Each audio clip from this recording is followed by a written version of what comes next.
Amen. Okay, so welcome back to today's lectures. The last time we met, we talked about hemorrhoids. We are still on the GIT, it's surgical lesson. We are still on the gastrointestinal tract. We are almost done. It's left with two topics for us to end with the gastrointestinal tract so that we move on to the next system. It's left with today we are going to talk about the liver and the gallbladder. So conditions of the liver and the gallbladder. Then it will be left with colorectal cancer.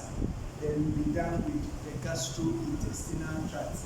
Right. So before that, we want to review the anatomy and physiology of the liver and then the gallbladder. So I want us to see how the liver look like.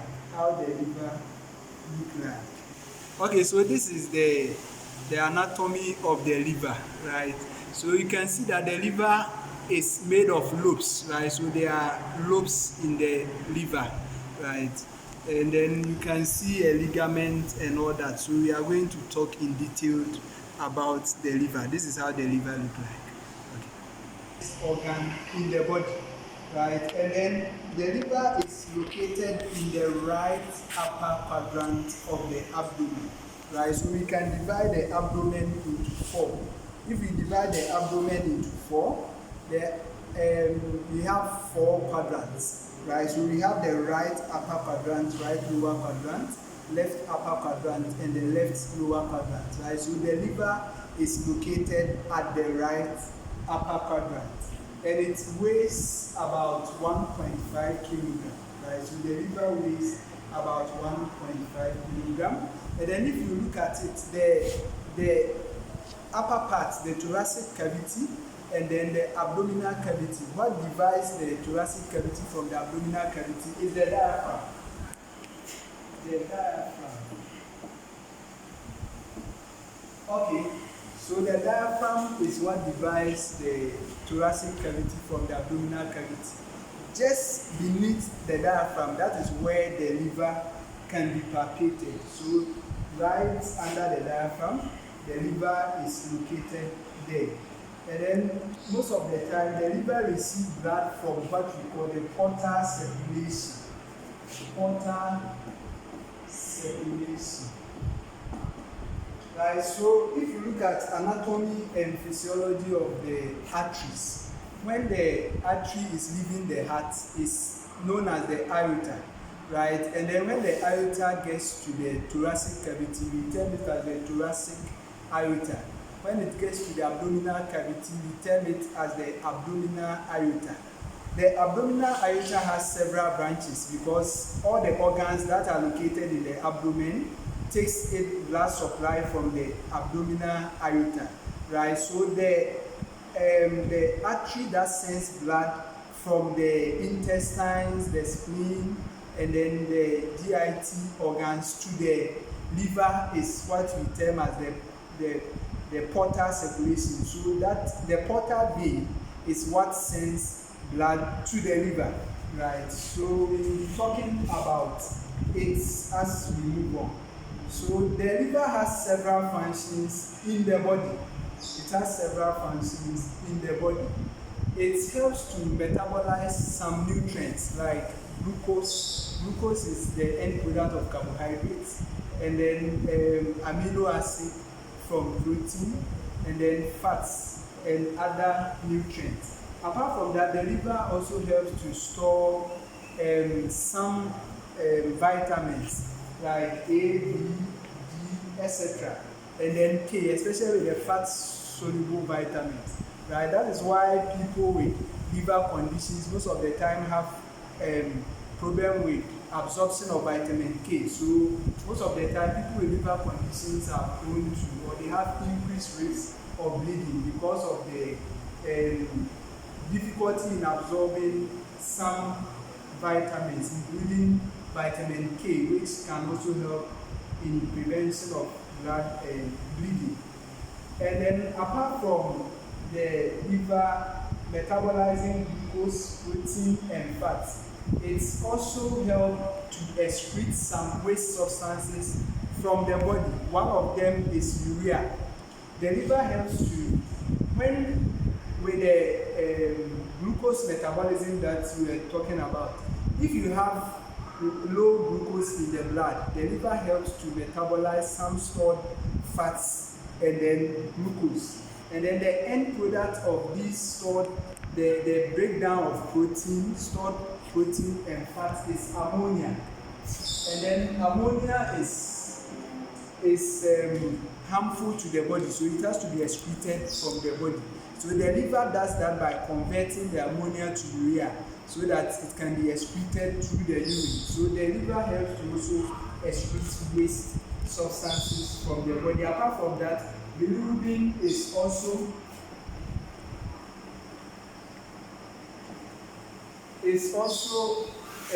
excreted from the body with the help of the liver. What the liver does is that bilirubin is just the waste product from hemoglobin.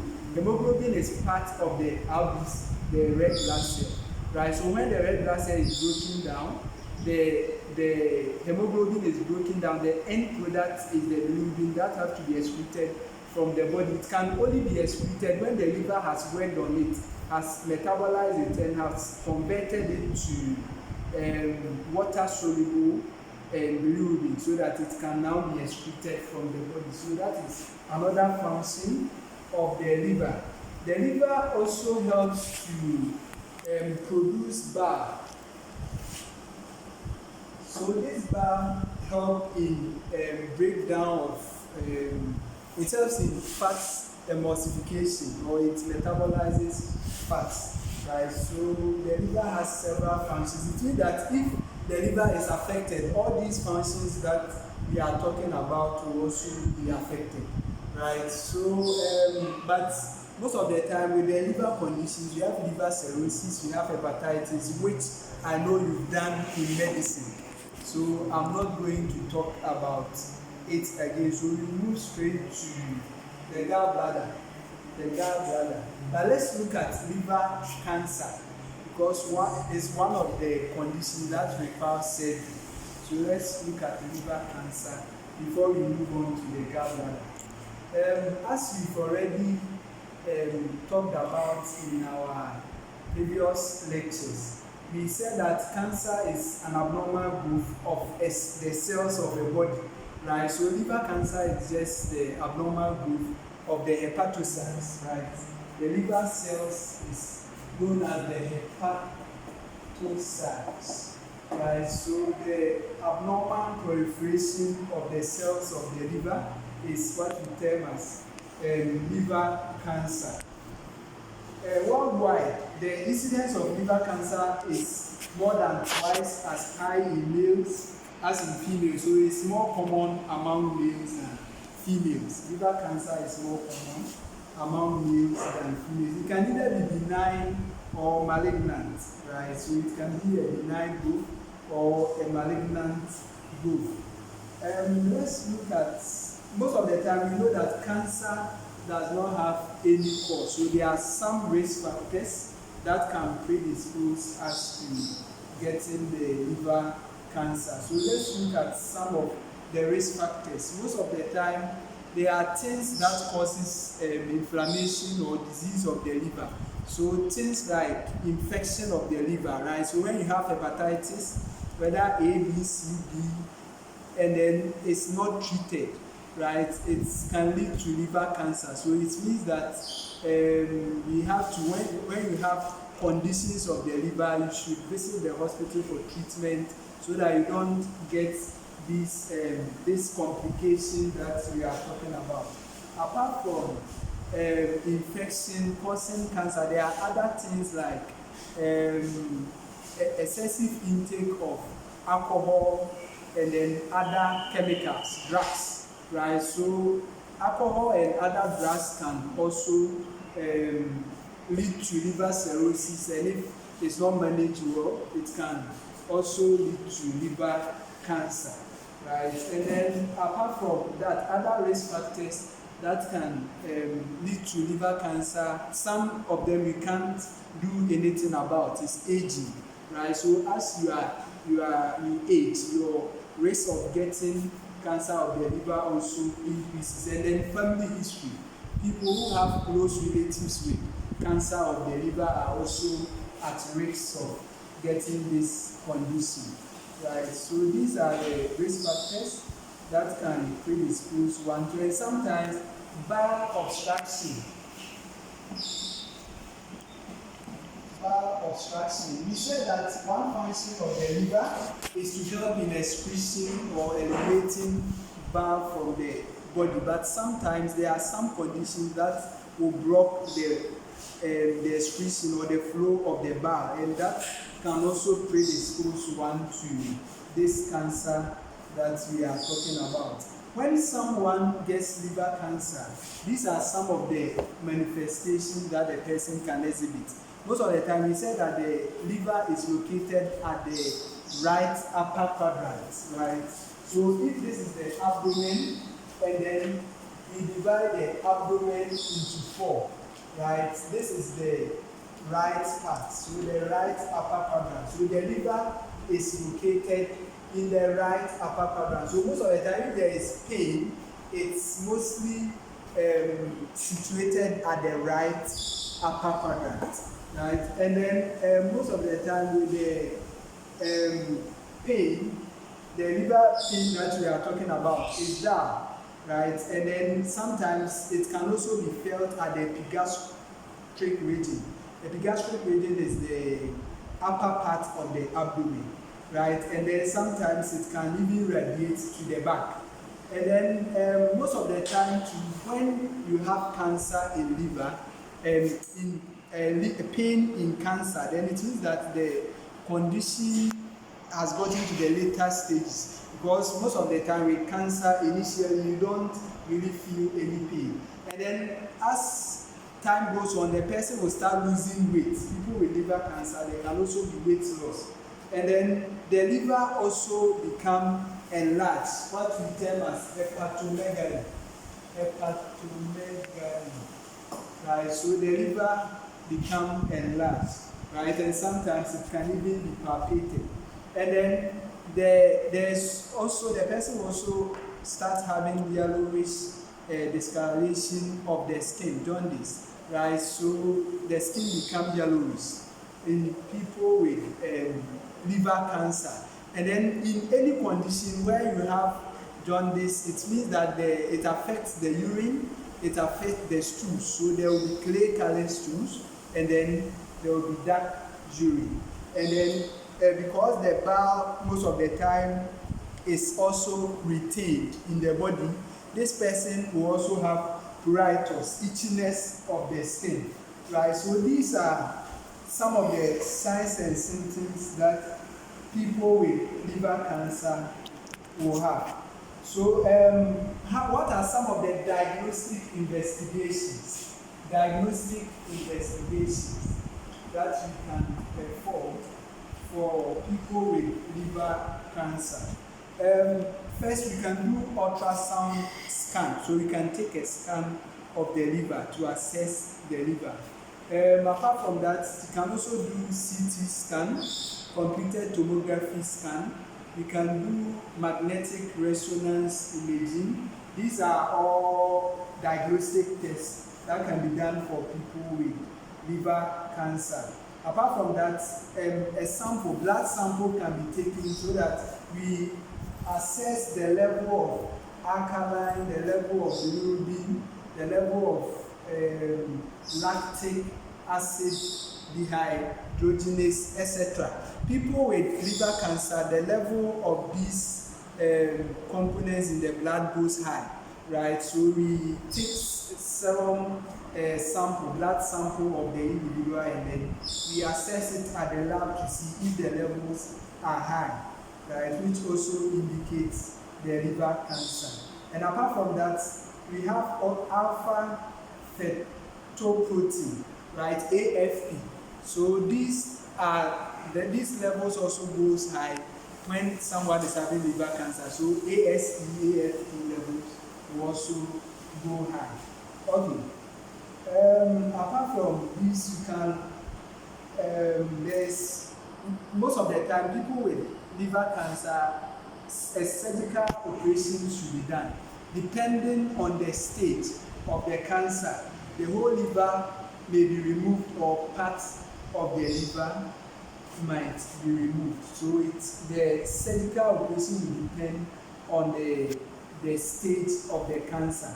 So most of the time, if the cancer has not affected the whole liver and is only part of a lobe, then we do what we call lobectomy.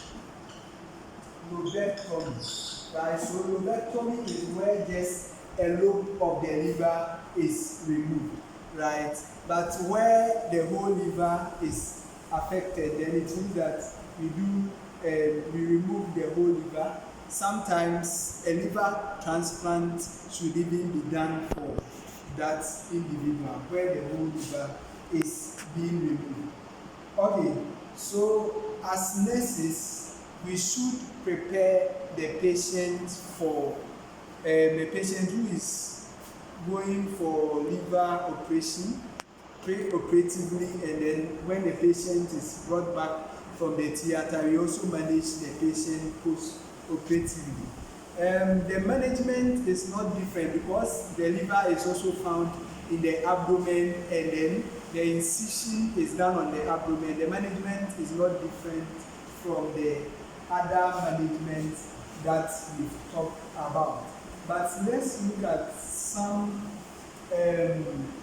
nursing diagnosis, some few nursing diagnoses that we can formulate for this patient who is undergoing a surgery for liver cancer.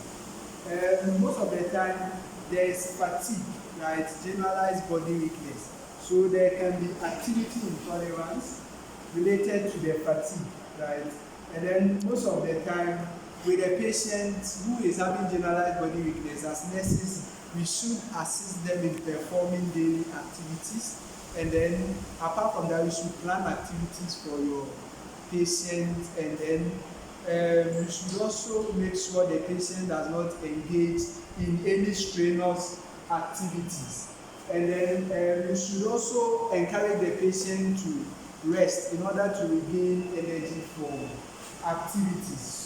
And then the patient should also be served with food that contains more of calories, right? So that it can provide the person with energy to go on with activities. And sometimes people with liver cancer will have loss of appetite, right? So they will not have appetite for food. So the diagnosis will be imbalanced nutrition, less than body requirement, related to anorexia or loss of appetite, right? So as we know already, someone who is having loss of appetite, you have to help or assist the person perform oral hygiene, and then you serve food attractively, and then you serve food in bits and all that, where necessary give prescribed IV fluids, and then you also monitor the weight of the patient, because we said that there can be weight loss. You monitor the weight of the patient and make sure they do, when you are serving food, things like bedpan, vomitous bowl, etc. is out of the patient's sight, right? And then we said that patient can also have itchiness of the skin, pruritus, because of the bile pigments, that the bile concentration in the body, right? So they deposit under the skin, that causes itchiness of the skin. So people with pruritus, the nursing diagnosis will be either risk for impaired skin integrity related to the pruritus, right? With this, you have to make sure the fingernails of the patient is cut short, right, so that it doesn't cause injury. And we have to advise patients to desist from scratching the skin, because there is something we call the scratch itch cycle. The more you scratch, the more the body itches, right? So you tell the patient not to keep on scratching the skin. And then as nurses, we should also ensure that patients perform personal hygiene, right? Somebody who is having pruritus and then not maintaining the personal hygiene. So you have to make sure the patient maintain the personal hygiene. And then apart from that, you have to also self-prescribe antihistamine and then other skin um, medications that will take care of the itching, right? And then we have to make sure the patient put on only cotton clothing, and then there is enough ventilation in the patient. And all these will help to resolve the pruritus. And then they also people with this condition sometimes will have altered level of consciousness, right? So we have to also manage the patient psychologically by reassuring the patient and all that, right? So these are the nursing responsibilities for patients who is having a liver cancer. There's an assignment that I want you to do. One is high risk for injury related to the altered protein level, because we said that because of the difficulty in absorption of vitamin K, they have higher risk for bleeding, right? So I want you to read on how you can manage the patient under bleeding tendencies. They have high risk for bleeding. So as nurses, how will you manage the patient to prevent the patient from bleeding? That is your assignment for this topic.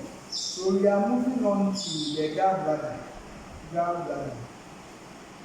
With the gallbladder, it's also located at the right upper quadrant. So it's just beneath the liver.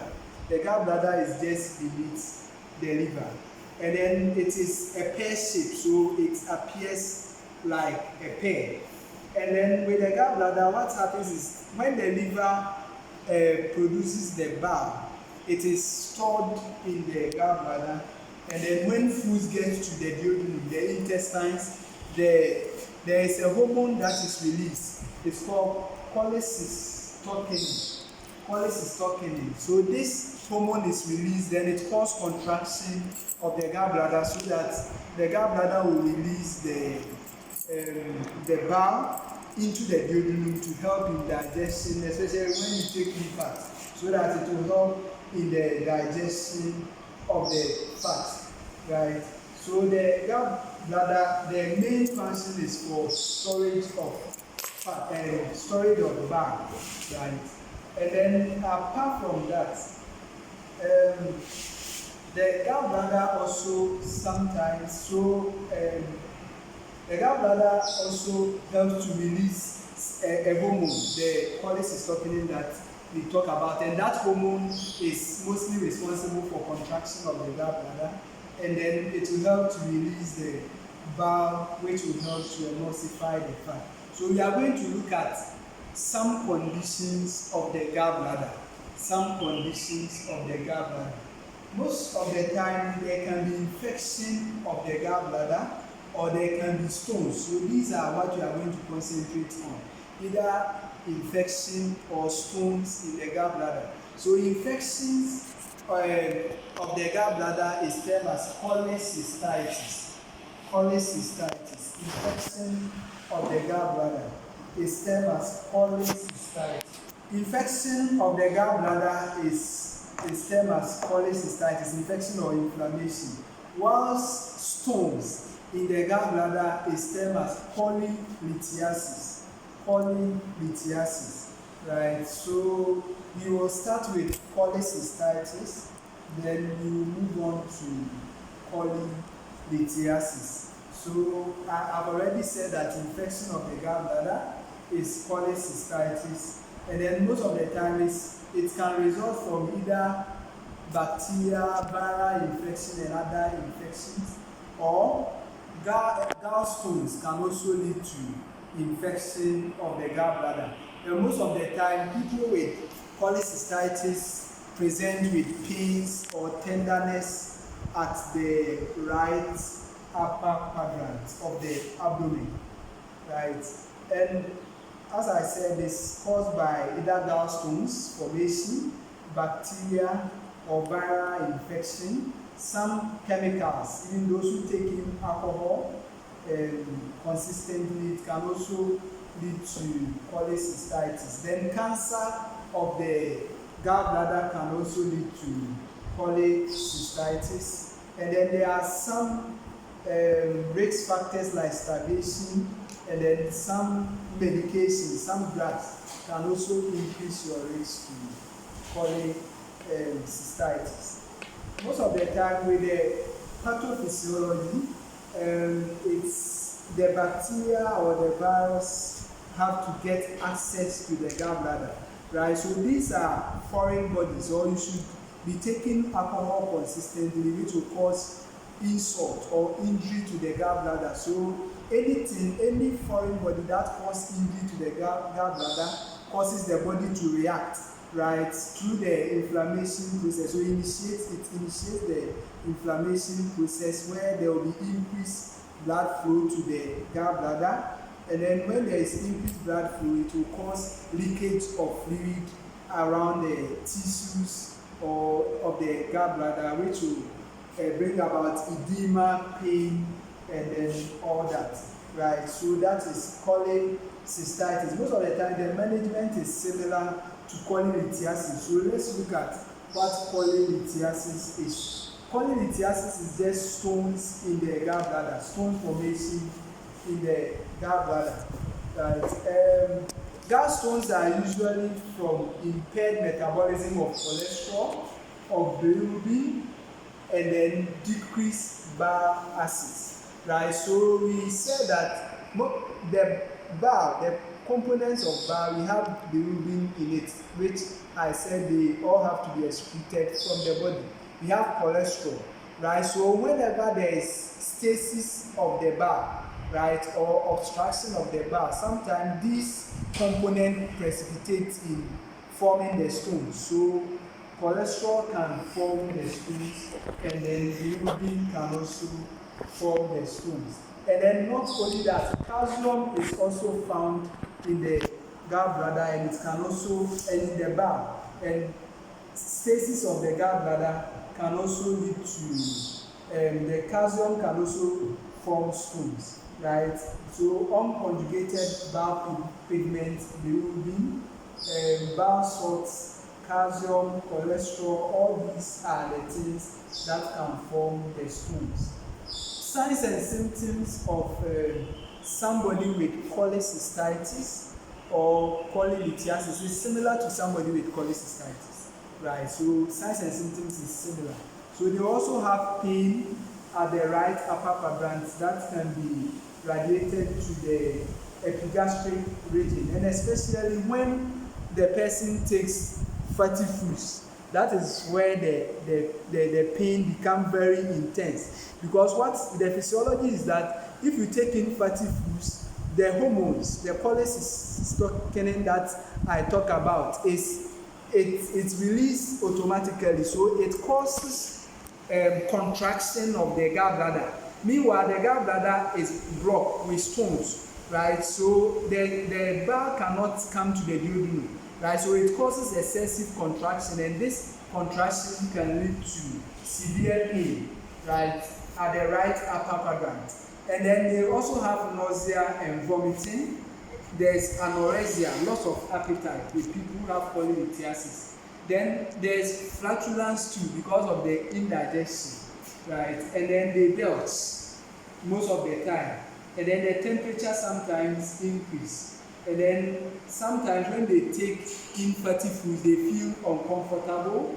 And then apart from that, there can also be jaundice, yellowish discoloration of the skin, as in people with cholecystitis, right? So they can also have clay colored stools and then dark urine, right? So people with, they can also become restless. There can be pruritus, itchiness of the skin. I've talked about the physiology. There can be steatorrhea, right? This is fats in stools, right? Because the bile is retained, right? The stones block the bile, the bile is retained in the gallbladder. So the fat is retained. So if it's retained, it means that it cannot be released to digest the fat. So most of the time you see the fat in stools, and that is what you tell about the steatorrhea. And then there can be respiratory signs like tachypnea, tachycardia, and then there's one positive sign that you tell about the Murphy sign. Murphy sign. With the Murphy sign, the examiner or the nurse or the physician asks the person to take in a deep breath, right? So you ask the person to take in a deep breath while you apply pressure on the location of the gallbladder, where the gallbladder is located, right? So as the person is taking in the breath, and the examiner is palpating the gallbladder, where the liver is located, the person will feel a sharp pain. So the person will hold the breath, cannot continue to take the breath again because of the severe pain. And this is what we term as the positive Murphy sign. The diagnostic investigations that is done include: one, we can take blood sample and then do full blood count, right? So we can look at the leukocyte level or the WBC level. Most of the time it's elevated in people with cholecystitis and cholelithiasis. And then we can also do ultrasound scan of the liver and the gallbladder. We can also do what we call cholecystography. So we can do X-ray of the liver, X-ray of the gallbladder. And then we can do what we term as intravenous cholangiography. Cholangiography is the examination of the bile duct, right? So the gallbladder is connected to the bile duct, right? So the gallbladder sends the bile through the bile duct before it gets to the pancreatic duct, and they all empty into the duodenum, right? So examination of the bile duct is what we term as cholangiography. You can also do abdominal X-ray, and then there are other forms that we can do. Endoscopic retrograde cholangiopancreatography, right? So there are several of them that we can do for people, and then we can do liver function tests for people with cholecystitis, right? Some of the risk factors. Some of the risk factors include obesity. So people who are obese are prone to getting stones in the gallbladder and infection